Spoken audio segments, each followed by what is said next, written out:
The silver bullet tore through Claire Westfield's abdomen at exactly 2:53 a.m., and in that moment, she realized dying for a stranger felt oddly inevitable. 12 hours. That was how long she had been on her feet at Graymont General Hospital, stitching wounds, checking vitals, keeping people alive who probably shouldn't have made it through the night. Her scrubs still smelled like antiseptic and coffee gone cold 3 hours ago. Her feet ached in a way that made every step from the employee entrance to the dark parking lot feel like walking on broken glass. If you want to hear more stories like this, subscribe to the channel right now. And tell me, where are you listening from? I love knowing where my listeners are from around the world. The street was empty. Graymont never truly slept, but this part of the city pretended to. Streetlights cast pools of yellow on wet pavement. It had rained earlier. Claire could smell that clean dampness that made everything quieter than it should be. She was halfway to her car when she saw them. A man in a dark suit. Expensive. The kind that didn't wrinkle even at 3 a.m. He walked with the stillness of someone who had never rushed anywhere in his life. Beside him, a child. Small, maybe 8 years old, with hair so pale it almost looked white under the streetlights. Claire's exhausted brain registered them as wrong. Nobody walked through this neighborhood at this hour with a kid. Then she saw the others. 3 figures moving too carefully to be anything innocent.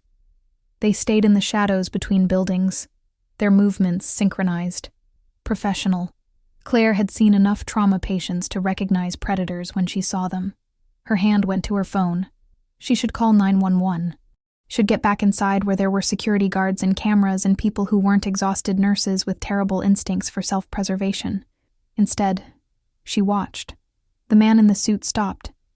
His head turned slightly, as if he heard something Claire couldn't. The child looked up at him, small hand gripping the man's sleeve. That's when Claire saw the red dot. It appeared on the man's chest like a drop of blood on black fabric. Laser sight. She'd seen them in movies, once in the ER when a SWAT officer came in with a training injury. Her body moved before her brain caught up. "Look out!" The words ripped from her throat as she ran. Her legs screamed in protest, but she didn't stop. Couldn't stop. The man's head snapped toward her. His eyes caught the streetlight and reflected it back. Silver and cold and completely inhuman. Claire reached them just as the first shot fired. She felt it before she heard it. Impact like a sledgehammer to her stomach, punching through her body with a force that lifted her off her feet. The pain came a second later, white-hot and spreading like fire through her veins. The man moved impossibly fast. One moment he stood beside the child. The next, he was a blur of motion and shadow. There were sounds. Screaming, running footsteps, violence happening too quickly for Claire's fading consciousness to process. Claire hit the ground hard. Wet pavement pressed against her cheek. Everything hurt, in a way her medical training told her was very, very bad. She couldn't breathe right. Warm liquid spread beneath her, soaking through her scrubs. A face appeared above her, the man from the suit. Up close, he was impossibly beautiful and completely terrifying. White hair fell past his shoulders, skin pale as marble, eyes that glowed silver in the darkness. "You're human." His voice was soft, confused. "Why did you do that?" Claire tried to answer. Her mouth moved, but only a wet, gurgling sound came out. Blood. She tasted copper. "Father." The child's voice high and frightened. "Is she going to die?" The man's cold hand pressed against Claire's stomach. She screamed, couldn't help it. The pressure made everything worse. The bullet went through.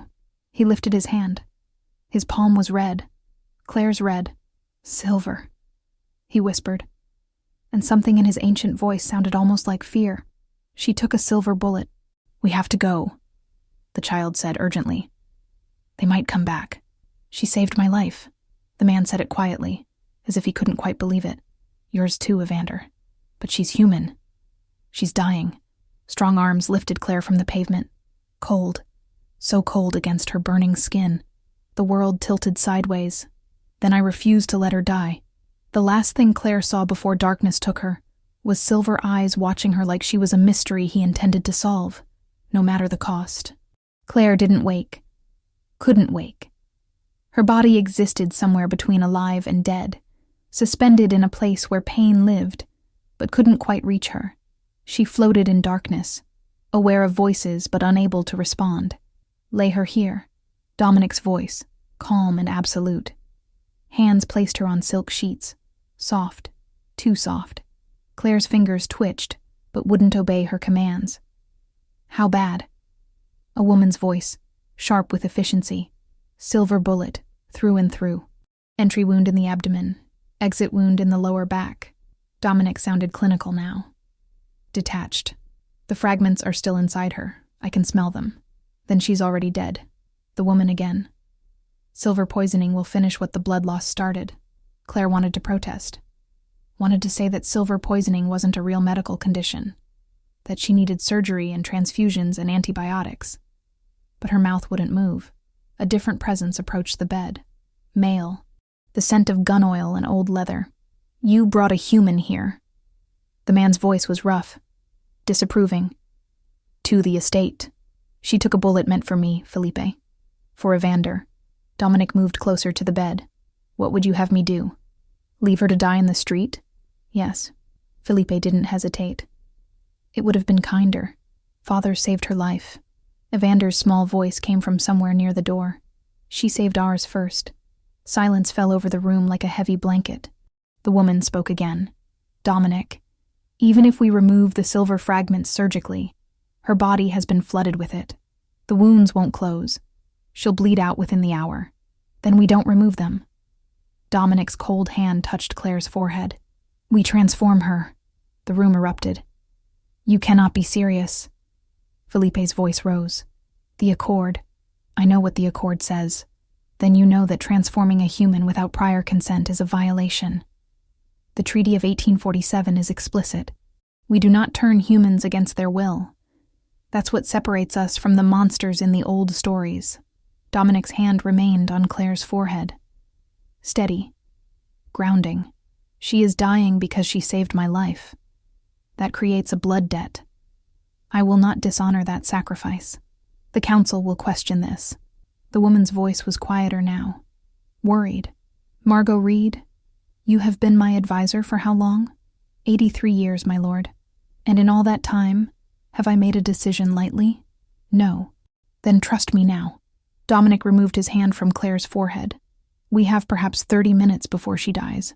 I need to know if the transformation will work with silver still in her system. Margot was quiet for a long moment. When she spoke, her voice was thoughtful, professional. The silver will be a problem. Vampire blood neutralizes silver, but only during the transformation itself. The process requires a complete blood exchange. Her human blood must be drained almost entirely, then replaced with yours. Will it save her? Theoretically, yes. The vampire blood will bond with the silver fragments and expel them naturally over the next few days. But Dominic, you understand what you're doing. This woman didn't ask for this. She'll wake up changed, immortal. She can never go back to her human life. I understand. Do you? Margot moved to the other side of the bed. Because I remember what it was like, being turned without choice. It's been 200 years and I still remember the rage, the grief, the sense of violation. She will live. She will exist. There's a difference. Claire tried to open her eyes, tried to scream that they were talking about her like she was already dead, that she had a say in this. Nothing happened. Her body refused to obey. Felipe spoke again, his voice tight. If you do this, you set a precedent. Every vampire in the region will think they can turn humans on a whim. This is not a whim. Dominic's voice went cold. Dangerous. This is a debt. She died saving the vampire king and his heir. I will honor that sacrifice. If the council has a problem with it, they can take it up with me directly. The title hung in the air. Vampire King. We're wasting time. Dominic's voice cut through the tension. Felipe, I need the silver extraction kit. Margot, prepare the surgical instruments. We remove what fragments we can before the transformation begins. Claire heard drawers opening. The clink of metal on metal. Her heartbeat is slowing. Margot's hands pressed against Claire's throat. Blood pressure is critical. We have maybe 20 minutes. Then we work fast. What followed was a blur of sensation. Hands cutting away her bloody scrubs. cold air against her skin, the sharp smell of antiseptic, pressure on her stomach that made something inside her scream silently.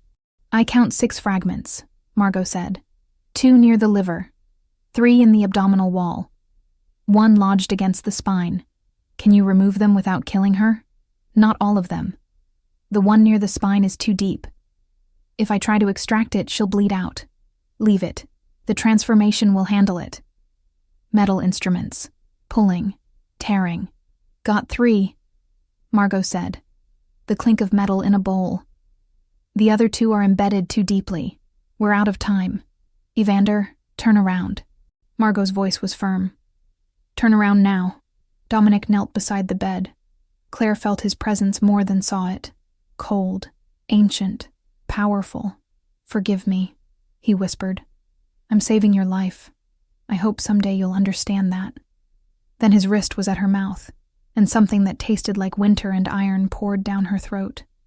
18 hours and 7 minutes after the transformation began, Claire Westfield's eyes opened to a world that was too sharp, too loud, and completely wrong. The first thing she felt was hunger. Not the kind that came from skipping lunch or working a double shift. This was deeper, primal, a gnawing emptiness that started in her stomach and spread through every vein like acid. It hurt. Physically hurt in a way that made her want to scream. The second thing she noticed was the noise. Everything was too loud. She could hear fabric rustling somewhere below her. Footsteps on carpet 3 rooms away. The whisper of air moving through ventilation ducts. Heartbeats. No, 3 heartbeats. 4. Each one distinct, pulsing through the house like drums that wouldn't stop. Claire tried to sit up. Her body obeyed too quickly. She was vertical before her brain caught up, the room spinning around her in crystal-sharp detail. Too sharp. Too clear. She could see individual threads in the curtains across the room, could count dust particles floating in the shaft of light from the hallway, could see the wood grain in the furniture with such precision it made her head ache. "Easy." Dominic's voice came from beside the bed. She hadn't heard him approach. "Your senses are heightened. It takes time to adjust." Claire's mouth opened, closed. Her tongue felt wrong. Too large. Too sharp. She ran it over her teeth and froze. Fangs. She had fangs. Her hand flew to her mouth. The movement was too fast, too strong. She nearly hit herself in the face. Her fingers found the edges of elongated canines that definitely hadn't been there before. "What did you do to me?" The words came out in a rasp. "I saved your life." Dominic remained still, calm. "You were dying. The silver poisoning was—" "What did you do?" Louder this time. The sound echoed in her own ears, painfully sharp. "I transformed you. Gave you my blood. Changed you into what I am. Which is? A vampire." The word hung in the air between them. Vampire. Like something from movies and Halloween decorations and stories that weren't supposed to be real. Claire laughed. It came out broken. Hysterical. "That's not possible. Vampires aren't real. You have fangs." Dominic's voice remained steady. "No heartbeat. No breath unless you choose to take one. You can hear the rats in the walls and smell the blood of everyone in this house." He tilted his head slightly. "Tell me, Claire, what is your medical assessment of your current condition?" She wanted to argue. Wanted to say there was a rational explanation, but she couldn't deny what she felt. The wrongness of her own body. "I need a mirror." Margot appeared in the doorway, holding a small handheld mirror. She crossed the room and handed it to Claire without a word. Claire held it up with trembling hands. Stared at the smooth silver surface, saw the room behind her reflected in perfect detail. The bed, the nightstand, the door. Not herself. The space where she should be was empty. Oh, God. The mirror slipped from her fingers. Margot caught it before it hit the floor. "Breathe." Dominic's hand touched her shoulder. She flinched away, scrambling backward across the bed. Too fast. She hit the headboard hard enough to crack the wood. The sound echoed through the room like a gunshot.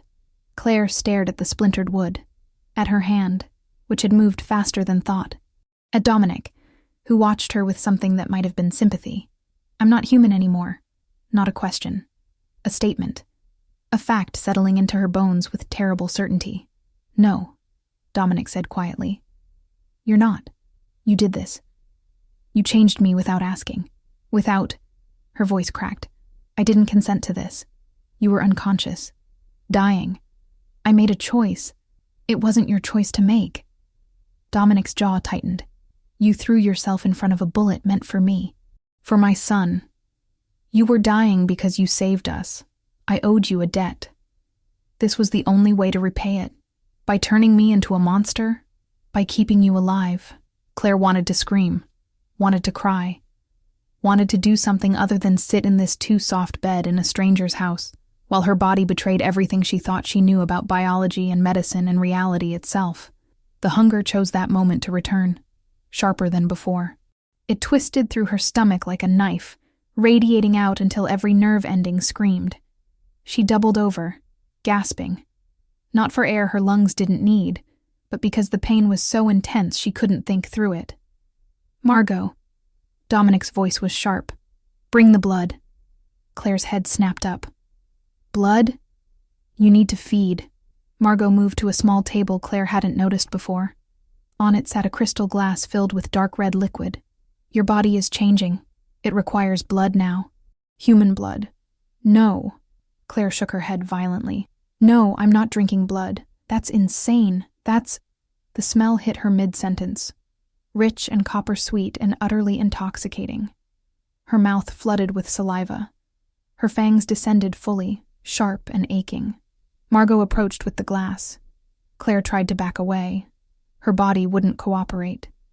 She was leaning forward instead, drawn toward the scent like a moth to flame. "This is from our donor system," Margot said, her voice clinical. "Volunteers who provide blood in exchange for compensation. No one was harmed to fill this glass." Claire's hands reached for it before she could stop herself. The crystal was cool against her palms. The blood inside moved slowly, thicker than water. "I can't." But even as she said it, she was lifting the glass to her lips. The first drop touched her tongue, and Claire's world narrowed to a single point. Nothing had ever tasted like this. It was warmth and life and satisfaction that went beyond physical need into something almost spiritual. She drank. Couldn't stop drinking. The glass was empty in seconds, and she was licking the rim, desperate for more. When clarity returned, she found herself on her knees on the floor. The empty glass rolled away from her hand. Dominic and Margot watched from a careful distance. "What have you done to me?" Claire whispered, horror and relief warring in her chest. She had never felt so satisfied and so disgusted with herself at the same time. "I gave you a second chance at life," Dominic said quietly. "Whether you see it as a gift or a curse, that's up to you. Day 1 as a vampire." Claire broke 7 things before noon. A doorknob ripped clean from its socket when she tried to leave her room. The bathroom faucet twisted off in her hand. 3 glasses shattered the moment her fingers closed around them. A wooden chair splintered when she sat down too quickly. And Margot's wrist. That one was an accident during training, but the crack echoed through the basement like a gunshot. "Stop." Margot's voice remained calm even as she cradled her broken bone. "Breathe. Reset." "I'm so sorry." Claire backed away, hands raised. "I didn't mean—" "I know." Margot rotated her wrist experimentally. Already the bone was knitting back together, healing with inhuman speed. "That's why we train. You have the strength to lift a car. Your brain hasn't caught up to that fact yet." The basement was vast and empty. Concrete floors, stone walls, no windows. Perfect for someone learning not to destroy everything they touched. Dominic watched from the doorway, arms crossed. He hadn't left Claire alone since she woke, staying close but not crowding. Teaching through example rather than lecture. "Try again." Margot held out an empty wine glass. "Crystal. Expensive. Pick it up without breaking it." Claire approached like the glass was a live grenade. Her hand trembled as she reached for it. Too slow. Too careful. Her fingers brushed the rim and the entire thing exploded into fragments. She wanted to scream. Wanted to throw something. Except she couldn't throw anything without sending it through a wall. 5 days.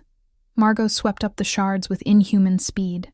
"That's how long it took me to hold a glass without shattering it. You're on day 1. Be patient with yourself. I don't have time to be patient. Claire stared at her traitorous hands. Every minute I'm here, Ruth thinks I'm missing. Dead. She's 78 years old. The stress will not kill her in 5 days. Dominic finally spoke. Claire, look at me. She met his silver eyes. You're learning to exist in a body that can do extraordinary things. That takes time. If you try to contact Ruth now before you have control, you will hurt her. Possibly kill her. He paused. Is that what you want? Of course not. Then train. So she trained. By day 3, Claire could hold a glass without breaking it, could open doors without ripping them from their hinges, could shake hands with Margot without crushing bones. By day 4, Dominic brought in the real test. The man was young, maybe 25.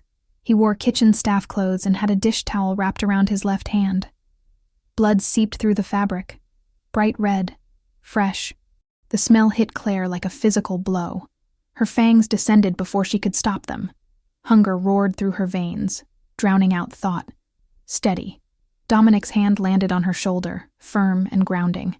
This is Jackson. He cut his hand preparing dinner. Needs it looked at by someone with medical training. Jackson's heartbeat pounded in Claire's ears. She could smell the blood, could taste it in the air. Every instinct screamed at her to lunge, to feed, to take what her body demanded. Claire. Dominic's voice cut through the haze. You're a nurse. You've treated thousands of wounds. This is no different. It's completely different. Her voice came out strangled. I want to hurt him, but you won't. How do you know? Because you're stronger than your hunger. Claire forced herself to breathe. Didn't need the air, but the rhythm helped. In, out, in, out. The hunger remained, but she could think around it now. Could see Jackson as a person, rather than prey. Let me see. She moved forward slowly. Unwrapped the towel with shaking hands. Deep laceration across the palm. Needed stitches, maybe 7 or 8. Claire's medical training kicked in, overriding instinct. Clean cut. No debris in the wound. You'll be fine. She rewrapped it tightly. Go see Margot. She has proper supplies. Jackson hurried out. The moment he was gone, Claire collapsed against the wall. I almost lost control. But you didn't. Dominic handed her a glass of blood. She hadn't seen him pour it. You chose restraint over instinct. That's what separates us from monsters. Claire drank. The hunger faded to manageable levels. She looked at Dominic. Really looked at him. This ancient being who had stayed by her side for 4 days straight, teaching her to be something she never asked to become. Thank you, she whispered, for not giving up on me. Dominic's silver eyes softened. You saved my son's life, Claire. I will never give up on you. And for the first time since waking as a vampire, Claire believed she might actually survive this. Day 7. Claire stood in Dominic's study, staring at the phone in her hand like it was a weapon. You don't have to do this alone. Dominic leaned against his desk, silver eyes watching her carefully. I can have Margot make the call. Explain that you're... No. Claire's voice was firm. Ruth deserves to hear it from me, even if it's all lies. The phone felt too light in her new strength.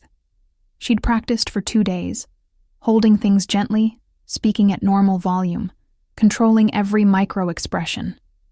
Margot had drilled her relentlessly. One slip, one moment of forgetting, and Ruth would know something was terribly wrong. Claire dialed. Each ring felt like a countdown to betrayal. Hello? Ruth's voice cracked with relief and fury. Claire Elizabeth Westfield. Where the hell have you been? I filed a missing persons report 3 days ago. The police said your car was still at the hospital, that you never came home. Grandma, I'm so sorry. The words felt like glass in Claire's throat. I should have called sooner. Everything happened so fast. What happened? Where are you? This was it. The moment Claire had been dreading. I got offered a position, a research opportunity in Europe. It's with a private medical institute studying rare blood disorders. The lie came easier than it should have. Margot had crafted every detail, made it believable. They needed someone immediately. I'm in Geneva. Silence on the other end. Claire could hear Ruth's breathing. could hear the television in the background playing her grandmother's favorite morning show. Normal sounds from a normal life Claire would never have again. "You left the country without telling me?" Ruth's voice trembled. "Without saying goodbye? The opportunity came up so suddenly. They flew me out the same night I left my shift. I wanted to call, but there were orientations and security clearances and—" Claire closed her eyes. Hated herself. "I'm sorry. I know that's not enough, but I'm sorry." "How long?" "What? How long will you be gone?" "Forever," Claire thought. "I'm never coming home. I can never come home." "A year," she said instead. "Maybe longer. The contract is flexible." Another long silence. Then Ruth's voice, quieter now. "You're lying to me." Claire's heart would have stopped if it still beat. "Grandma, I don't know what happened, Claire. But I know my granddaughter. You don't leave without saying goodbye. You don't take mysterious jobs across the ocean without discussing it first." Ruth's voice cracked. "Something happened that night. Something you can't tell me about." Tears burned behind Claire's eyes. When she touched her cheek, her fingers came away pink. Blood-tinged tears. Another reminder of what she'd become. "I can't explain," Claire whispered. "But I need you to trust me. I'm safe. I'm healthy. And I will call you every week. I promise. Are you in trouble? Because if someone is making you say these things, no one is making me do anything." Claire looked at Dominic, who had moved to the window, giving her privacy. "This was my choice. I just need you to accept that." Ruth was quiet for so long Claire thought she'd hung up. Then, "Will I ever see you again?" The question broke something inside Claire. She wanted to say yes, wanted to promise Christmas visits and summer vacations and all the normal things families did. But she couldn't. Not anymore. Not when one accidental moment of strength could kill the woman who raised her. "I don't know," Claire said honestly, "but I love you. More than anything. That hasn't changed. I love you too, baby." Ruth's voice was thick with tears. "Even when you're breaking my heart." The call ended. Claire stood frozen, phone still pressed to her ear, listening to dead air. "You did well." Dominic appeared beside her. "That couldn't have been easy. I just destroyed her." Claire set the phone down carefully. "She knows I'm lying. She'll spend the rest of her life wondering what happened to me. Worrying. She'll spend the rest of her life knowing you're alive," Dominic corrected gently. "That's more than many get." Claire turned to him, anger flashing. "Is that supposed to comfort me? That at least my grandmother gets to wonder why I abandoned her instead of mourning me?" "No." Dominic met her gaze steadily. "Nothing about this is comfortable. You lost your human life. That grief is real and valid. But Claire, you're still here. Still you. That matters." "Does it?" Claire laughed bitterly. "Because I just lied to the woman who raised me. Fed her a story crafted by vampires to cover up the fact that I died saving strangers and got turned into a monster without consent. You're not a monster. Then what am I?" Dominic was quiet for a long moment. Then, someone trying to survive an impossible situation. Someone doing her best with circumstances she never asked for. He paused.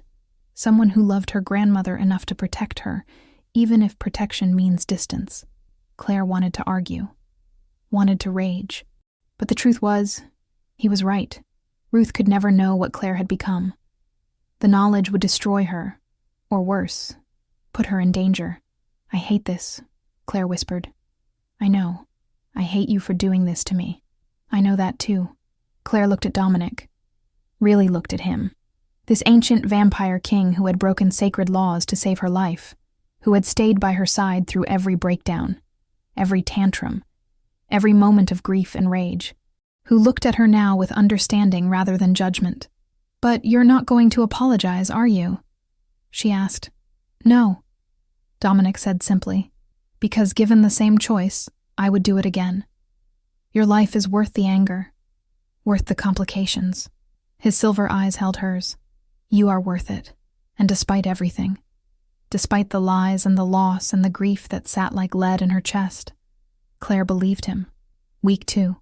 Julian Cross arrived at midnight with an entourage that made Dominic's security team go rigid with tension. Claire watched from the second-floor landing as the rival vampire lord entered the grand hall. He was tall, dark-haired, with eyes like polished amber, and a smile that didn't reach them. Everything about him screamed danger wrapped in expensive suits and false civility. "Dominic." Julian's voice carried through the space. "I heard you acquired something interesting. Thought I'd come see for myself." "She's not an acquisition." Dominic's tone was ice. "Claire is under my protection." "Ah, yes. The human you turned without permission." Julian's amber eyes found Claire on the landing. Breaking the accord for a stranger. How noble. How stupid. Claire descended the stairs slowly, using every ounce of control Margot had taught her. She could feel multiple predatory gazes tracking her movement. Julian's 3 guards, Dominic's people positioned around the room, and Felipe, standing near the door with his hand too close to his weapon. Something about Felipe's posture bothered her. The way he angled his body, the tension in his shoulders. Claire had spent years in emergency rooms reading body language, identifying threats before they escalated. "Tell me," Julian continued, circling Dominic like a shark. "Was she worth the political nightmare? Worth explaining to the council why you think you're above the laws that govern us all? The council will rule as they see fit." Dominic didn't move. "But yes, she was worth it." Julian laughed. "Such conviction. I wonder how long that will last when they demand her execution." Claire reached the bottom of the stairs. "I can hear you, you know. Superhearing is apparently a vampire perk." Julian's attention snapped to her fully now. "She has spirit. I'll give her that." He moved closer, inhuman speed making it impossible to track. Suddenly he was right in front of Claire, close enough that she could smell old blood and older cologne. "Do you know what you've cost him, little nurse? What political capital he spent to keep your newborn heart beating?" "Julian." Dominic's voice was a warning. "The Midwest territories are in chaos. 3 clans have petitioned for independence." "And why?" Julian's amber eyes bored into Claire's. "Because the great vampire king values one human life over centuries of carefully maintained order." "Then the order was fragile to begin with," Claire said quietly. Her nursing instincts had taught her to stay calm under pressure, to diffuse rather than escalate. But her new vampire nature bristled at Julian's proximity, his implied threat. Julian smiled slowly. "Oh, I like her. She has no idea how much danger she's in." That's when Claire saw it. Felipe's hand moved to his phone. Quick. Subtle. A message sent while everyone's attention was on the confrontation between Julian and Dominic. Her medical training kicked in. Pattern recognition, anomaly detection. Felipe had been distant since her transformation. Hostile even. But this was different. This was active. "Who are you texting?" Claire asked loudly. The room went silent. Felipe froze. "Excuse me?" "Your phone. You just sent a message." Claire kept her voice level. "During a secure meeting with a rival lord." "That seems like a security breach." Dominic's silver eyes cut to Felipe. "Show me your phone, my lord." "I was simply—" "Now." Felipe's jaw tightened. For a moment, Claire thought he might refuse. Then his hand moved, not to his phone, but to his weapon. Everything happened too fast. Felipe drew, aimed not at Dominic but at Evander, who had been watching quietly from the corner. Dominic blurred into motion, crossing the space impossibly fast. But Claire was closer. She slammed into Evander, knocking him sideways. The shot that would have taken the child's heart hit the wall instead, leaving a smoking hole in the ancient stonework. Silver bullet. Dominic had Felipe on the ground in seconds, weapon skittering across the marble floor. Julian's guards tensed but didn't intervene. This was internal Greystone business now. "You dare!" Dominic's voice was fury barely contained. "You let her die!" Felipe's shout echoed through the hall. "Isabel was your responsibility. You promised to protect her, and you let those hunters take her. Let them fill her with silver and burn her body like trash." Tears streamed down his face. 15 years I've waited for you to feel what I felt. To lose someone you couldn't save." Claire's heart ached despite everything. She understood grief, understood how it could twist love into something dark and poisonous. "So you allied with hunters?" Dominic's grip didn't loosen. "Fed them information? Led them to us that night? I told them when you'd be vulnerable. Where you'd be. Felipe's laugh was broken. They were supposed to kill you. Not her. Never her. But I stepped in front, Claire said quietly. Understanding dawned. You didn't plan for that. Felipe's eyes met hers. You ruined everything. And he saved you. Broke sacred law for you. The bitterness in his voice was corrosive. Why do you deserve what Isabel never got? Dominic hauled Felipe to his feet. Take him to the holding cells. Alert the council. Treason carries only one sentence. As guards dragged Felipe away, Julian clapped slowly. Well, that was entertaining. He straightened his jacket. I'll see myself out. Give my regards to the council, Dominic. I'm sure they'll have questions. After he left, silence filled the hall. Evander wrapped his small arms around Claire's waist. You saved me again. Claire knelt down, pulled him close. That's becoming a habit. Dominic approached, his expression unreadable. You identified the threat before any of us. I just paid attention. Claire stood. Felipe's grief made him dangerous. I've seen it before in patients' families. Loss can make people do terrible things. He tried to kill my son. I know. And he'll face consequences. Claire met Dominic's eyes. But I understand why he broke. Do you? The Vampire King was quiet for a long time. Then, quietly, yes. I failed Isabel. That's a wound that won't heal. He looked at Claire with something like wonder. But you keep saving us. Even when it costs you everything. Maybe, Claire said softly. That's just who I am. Human or vampire. And in that moment, she finally believed it. Week 3. Claire stood in what used to be a storage room and was now her medical clinic. Margot had ordered supplies overnight. Surgical instruments, medications adapted for vampire physiology, blood storage units that hummed quietly in the corner. Everything Claire needed to do what she did best. Heal people, even if those people were technically undead. You don't have to do this, Dominic said from the doorway. You've been through enough without taking on more responsibility. Claire organized syringes with careful precision. I've been a nurse for 5 years. It's not just what I did. It's who I am. Being a vampire doesn't change that. It changes everything. Not the parts that matter. She turned to face him. You gave me immortality. Let me use it for something meaningful. Dominic studied her for a long moment. The clan will benefit greatly from your skills. Many of us are injured regularly. Territorial disputes, accidents during training, old wounds that never healed properly. Then send them to me. Claire's voice was firm. I can't get my old life back. I can't be the nurse at Greymont General anymore. But I can be this. I can help. Her first patient arrived an hour later. A young vampire named Elena, with a silver fragment lodged in her shoulder from a hunter attack 2 months prior. The wound had closed around it, trapping the poison inside.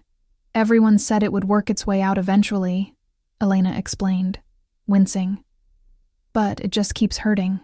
Claire examined the injury with gentle precision. Silver doesn't work its way out of vampire tissue. It bonds with the surrounding cells, creating chronic inflammation. She prepared her instruments. I can remove it, but it's going to hurt. More than it already does? Probably not. Claire smiled slightly. I'll be as quick as I can. The extraction took 40 minutes. Claire worked with the same focused intensity she'd brought to every emergency room shift, every late-night surgery, every patient who needed her steady hands and steadier nerves. When she finally pulled the silver fragment free, Elena sobbed with relief. Thank you, she whispered. I forgot what it felt like not to hurt. Word spread quickly. By the end of the week, Claire had treated 17 vampires, extracted silver fragments, stitched wounds that had healed incorrectly, diagnosed a rare blood disorder that had gone unnoticed for decades. She fell into a rhythm.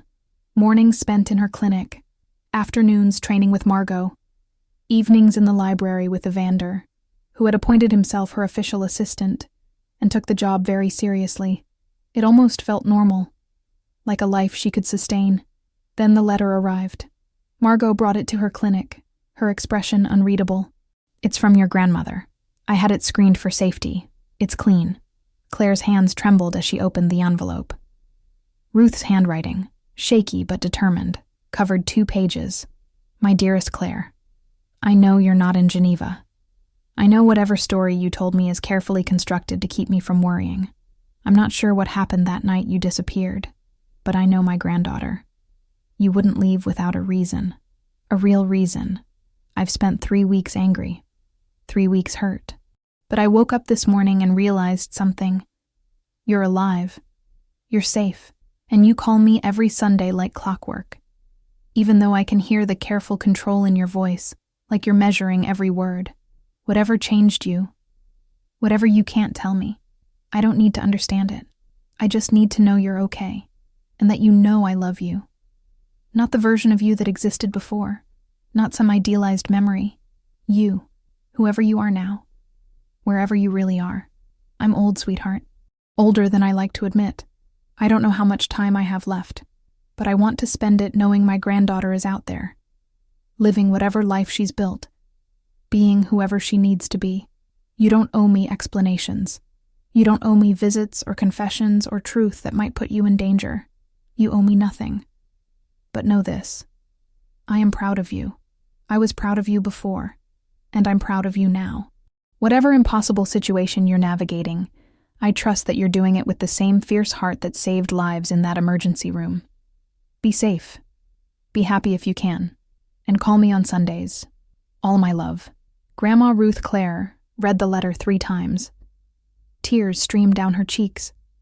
Pink-tinged and wrong, but tears nonetheless.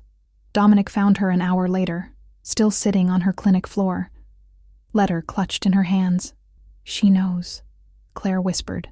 She doesn't know what I am, but she knows I'm different, and she loves me anyway. Dominic sat beside her, didn't touch her, didn't speak, just sat in companionable silence while Claire grieved and healed in the same breath. I thought losing my humanity meant losing everything that mattered, Claire said finally. But maybe it just means finding new ways to matter, new people to protect, new purposes. Does that make it easier? No. Claire folded the letter carefully. But it makes it survivable. She looked at Dominic, this ancient king who had saved her life and destroyed it in the same act, who had given her purpose when everything else was stripped away. Thank you, she said quietly, for not letting me die, even if I hated you for it. Dominic's silver eyes held hers. Do you still hate me? Claire considered the question honestly. No. I think I'm finally ready to live instead. And for the first time since her transformation, she meant it. 3 months after her transformation, the summons arrived. The Vampire Council would convene in 7 days to judge Dominic's violation of the 1847 Accord. Claire's existence, her right to continue existing, would be decided by 5 ancient vampires she'd never met. They could order your execution, Margot said bluntly, as she helped Claire prepare. Reversing an unauthorized transformation is the traditional penalty. Reversing? Claire's hands stilled on the dress she was folding. You mean killing me? Yes. Claire had spent 3 months learning to be a vampire. Learning to control her strength, manage her hunger, find purpose in her new immortal existence. The idea that it could all end because she broke rules she never knew existed felt absurdly unfair. What are my chances? She asked. Margot's silence was answer enough. The council met in a cathedral that predated the city by centuries. Stone arches stretched toward vaulted ceilings. Stained glass windows filtered moonlight into pools of crimson and gold. 5 thrones sat elevated at the far end, ancient wood carved with symbols Claire didn't recognize. The council members were nothing like she expected. Lady Catherine looked barely 20, with dark skin and eyes like obsidian. She'd been turned in 1523 during the height of the Renaissance. Lord Victor was pale and severe, Nordic features frozen in eternal middle age, turned during the Viking conquests. Magistrate Chen wore traditional robes from the Ming dynasty. Dame Arabella had the sharp features of Tudor England. And High Elder Constantine presided from the center throne, his presence so ancient it made the air feel heavy. Dominic Greystone. Constantine's voice echoed through the cathedral. You stand accused of violating Article 7 of the Accord. Unauthorized transformation of a human without prior consent or council approval. How do you plead? Guilty? Dominic stood alone before the council, silver eyes steady. I transformed Claire Westfield to repay a blood debt. She died saving my life and the life of my heir. Noble intention does not excuse violation of our most sacred law, Lady Catherine said. Her voice was soft but cutting. The accord exists to prevent chaos, to maintain order between our species and humanity. The accord also recognizes blood debts, Dominic countered. Claire threw herself in front of a silver bullet meant for me. By our oldest laws, that creates an obligation. An obligation to honor her sacrifice, Lord Victor said coldly. Not to force immortality upon her without choice. She was unconscious, dying. There was no time to... There is always time to let nature take its course. Dame Arabella interrupted. You could have let her die with dignity. Instead, you created a newborn vampire with no understanding of our world, no preparation for eternal existence, and no choice in the matter. Claire had been told to remain silent unless directly addressed. She'd been told to let Dominic handle the politics, that speaking out of turn could make everything worse. She stood anyway. With respect, council members, I'm right here. Perhaps you should ask me how I feel about my transformation. The cathedral went silent. Margot's sharp intake of breath echoed from where she stood with the other witnesses. Constantine's ancient eyes fixed on Claire. You dare speak without permission? I dare speak about my own existence. Claire's voice didn't waver. You're debating whether I deserve to live. I think that gives me the right to have an opinion. A ghost of a smile crossed Lady Catherine's face. Very well, newborn. Speak. Claire stepped forward. 3 months ago, I was a nurse. I saved lives because that's what I was trained to do. When I saw a child in danger, I reacted the same way I would have in an emergency room. I put myself between the threat and the victim. She met each council member's gaze in turn. I didn't know Dominic was a vampire. Didn't know silver bullets were lethal to your kind. I just knew a child was about to die, and I could stop it. And you died for that choice, Magistrate Chen said quietly. I would have died. Claire's voice strengthened. But Dominic refused to let that happen. He saw someone who sacrificed everything for strangers and decided that sacrifice deserved to be honored. She paused. Was I angry when I woke up changed? Absolutely. Furious. Grief-stricken. I lost my human life, my career, my ability to be close to my grandmother. That loss is real. Yet you defend the one who took it from you? Dame Arabella leaned forward, interested now. I defend the choice to live. Claire's hands were steady at her sides. In 3 months, I've treated 17 vampires, removed silver fragments that had caused pain for years, diagnosed conditions that went unnoticed for decades. I've used my medical training to help people. Immortal people, yes, but people nonetheless. She looked at Dominic, then back at the council. I didn't ask to be a vampire, but I'm choosing to be a damn good one. Isn't that what your accord is supposed to protect? The choice to exist with purpose? The council members exchanged glances, some ancient silent communication passing between them. You adapted quickly, Lord Victor observed. Most newborns struggle for years. Most newborns probably weren't emergency room nurses. Claire allowed herself a small smile. I'm used to adapting under pressure. Constantine stood from his throne. The movement made everyone in the cathedral tense. Dominic Greystone, you violated the accord. That cannot be ignored. He descended the steps slowly. However, blood debts are sacred. And this human, this vampire, has proven herself valuable to our community. He stopped in front of Claire. Up close, his eyes were like looking into eternity itself. Claire Westfield, do you choose this existence? Knowing you can never return to your human life, never age, never die naturally. I choose to live, Claire said firmly, and to make that life mean something. Constantine nodded slowly, then turned to the other council members. I call for a vote. The cathedral held its breath. One by one, the council members stood from their ancient thrones. The decision would be rendered in the oldest way, by voice, by presence, by the weight of centuries speaking judgment. Lady Catherine spoke first. Blood debts are the foundation of our society. Without them, We are merely predators pretending at civilization. Her obsidian eyes fixed on Claire. This human, this newborn, honored that foundation before she even knew it existed. I vote to approve the transformation retroactively. Claire's legs nearly gave out. 1 vote in her favor. Lord Victor was next. His severe Nordic features remained impassive. The law exists for a reason.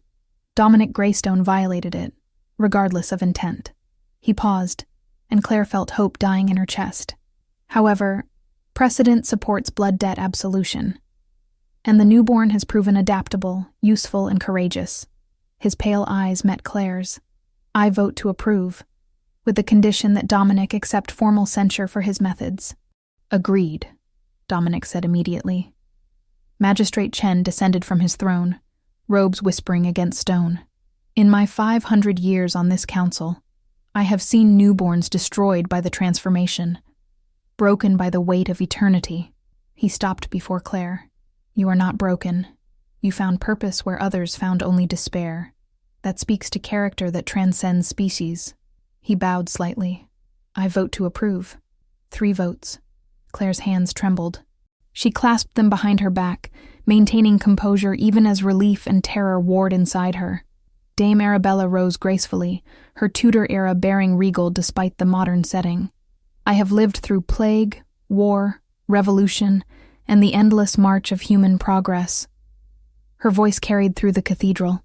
In all that time, one truth remains constant. Survival requires adaptation. She smiled slightly.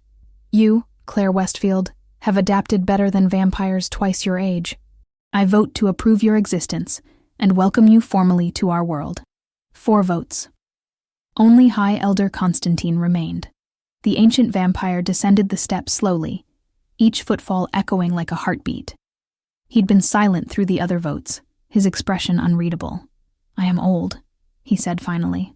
Older than most, remember. I was turned when Rome still ruled the known world, when vampires were gods to be feared and worshipped. He stopped directly in front of Claire. I have watched empires rise and fall, watched humanity evolve from primitive creatures to the complex species they are today. Claire met his ancient gaze, refused to look away despite every instinct screaming at her to show deference. In all those millennia, Constantine continued, I have learned that laws exist to protect us from our own nature. But I have also learned that laws without compassion become chains. He turned to address the full assembly. Dominic Greystone broke the accord. That violation cannot be ignored.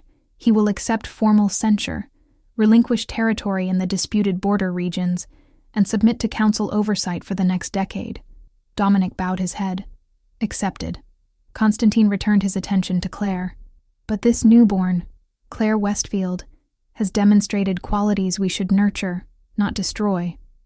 Courage, adaptability, compassion, and purpose. He placed a cold hand on her shoulder. I vote to approve the transformation. Furthermore, I formally recognize Claire Westfield as a full member of the Greystone clan, with all rights and protections that status provides. The cathedral erupted in whispers. Margot's face showed pure shock. Even Dominic looked surprised. Formal council recognition was rare, especially for a newborn. Additionally, Constantine's voice cut through the noise, I propose Claire Westfield be granted the title of clan physician, the first vampire to hold such a position in 3 centuries. Her medical expertise is a resource that benefits all vampire society. Seconded, Lady Catherine said immediately. The motion carries, Constantine declared. Claire Westfield, you are recognized, titled, and protected under council law. Your existence is not only permitted, it is valued. Claire's knees did give out then. She caught herself on pure instinct, but tears streamed down her face. Pink-tinged, wrong, but tears of relief nonetheless. Dominic was beside her in an instant, steady hand on her arm. You did it, he whispered. We did it, Claire corrected. She looked up at him. This ancient king who had saved her, changed her, stood beside her through everything. Thank you, for refusing to let me die, for believing I could be more than my worst moment. You were always more, Dominic said softly. I just gave you time to prove it. As they left the cathedral, Claire felt something shift inside her. The grief was still there. For Ruth. For her human life. For everything she'd lost. But alongside it was something new. Peace. Purpose. The knowledge that she hadn't just survived her transformation. She'd transcended it. 6 months after her transformation, Claire found Dominic alone in the estate library at 3 a.m. He stood by the window, white hair catching moonlight, looking like something carved from marble and shadow. 400 years of existence, and he still chose to spend his nights in quiet solitude. "Can't sleep?" Claire asked, though sleep was optional now. "Old habit." Dominic turned, silver eyes finding her in the darkness. "You?" "Same." She moved closer, drawn by something she'd been trying to ignore for weeks. Months, if she was honest. "I wanted to thank you for standing with me before the council, for risking everything. You thanked me already, several times.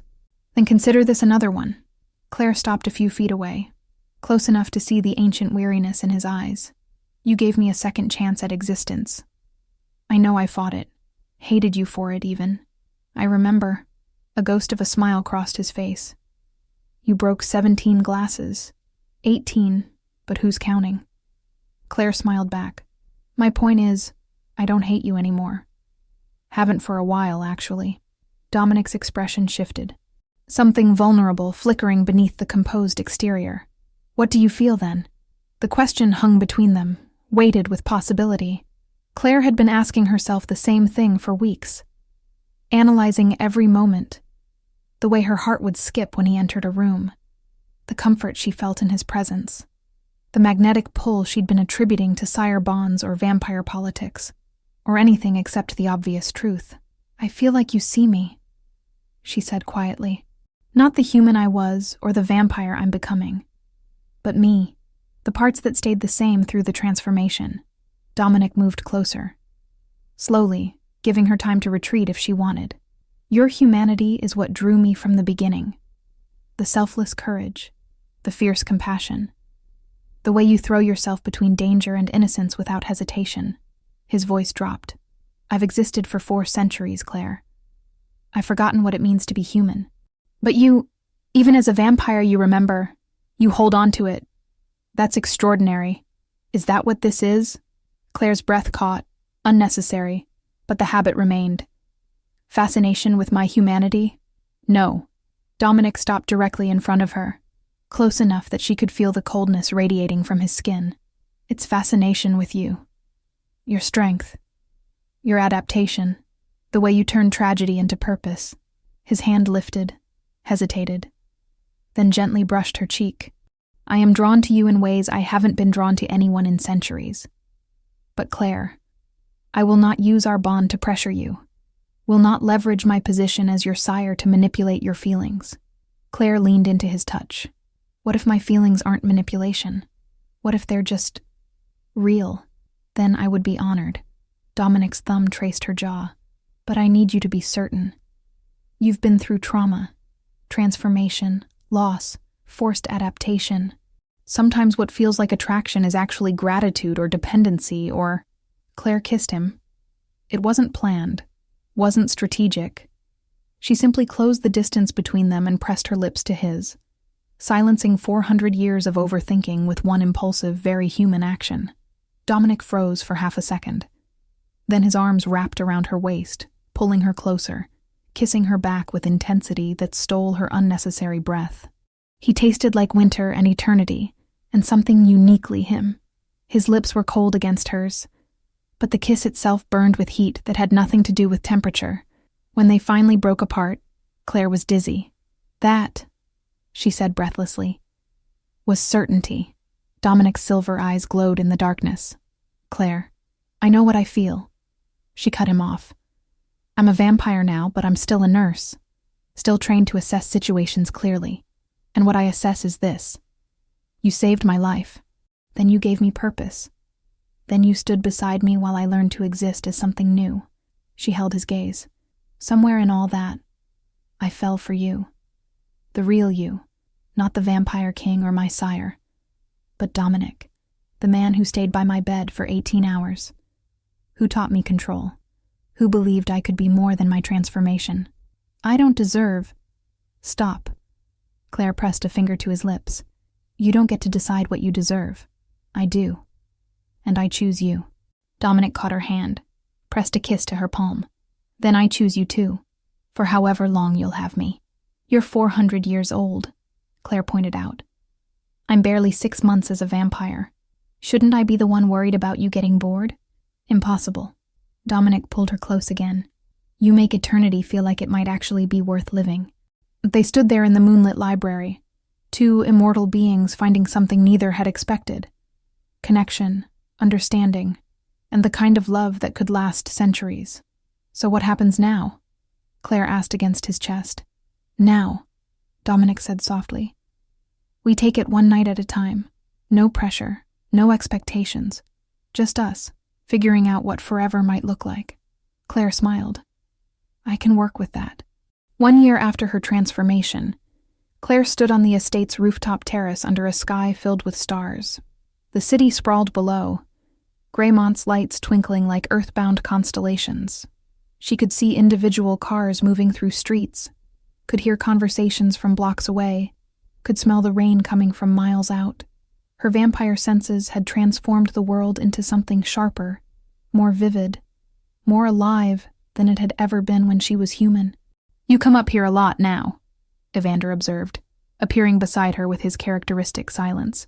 Even after a year, his sudden appearances still startled her sometimes. I like the view, Claire said. Helps me think. About what? Everything. She smiled down at him. About how a year ago, I was a nurse leaving a hospital shift. How I died saving strangers. How I woke up as something impossible. She gestured to the city below. How I'm standing here now, immortal, with a job I love and a family I never expected. Evander's small hand found hers. Do you regret it? The transformation? Claire considered the question honestly. A year ago, she would have said yes without hesitation. 6 months ago, maybe. But now, I regret not having a choice. She said carefully, I regret losing my human life, losing the ability to be close to Ruth in person. Those losses are real, and they still hurt. She squeezed his hand gently.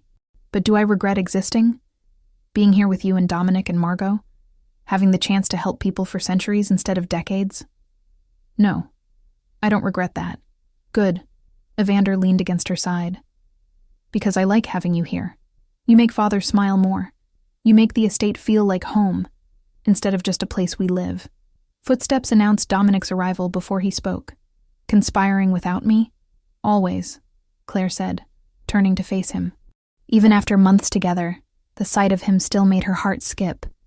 Unnecessary beats for unnecessary organs. But the feeling remained. We were just discussing how surprisingly tolerable immortality has become. High praise, Dominic said dryly, moving to stand beside her at the railing. His hand found the small of her back, a casual intimacy they'd developed over months of growing closer. I talked to Ruth today, Claire said softly. Our weekly call. She told me about her garden, about the neighbors, about completely mundane human things. She looked up at the stars, and I realized I was happy for her. Happy she has that normal, peaceful life. Not jealous, not grieving, just happy. That's growth, Dominic observed. That's acceptance, Claire corrected. I finally accept what I am. What we are.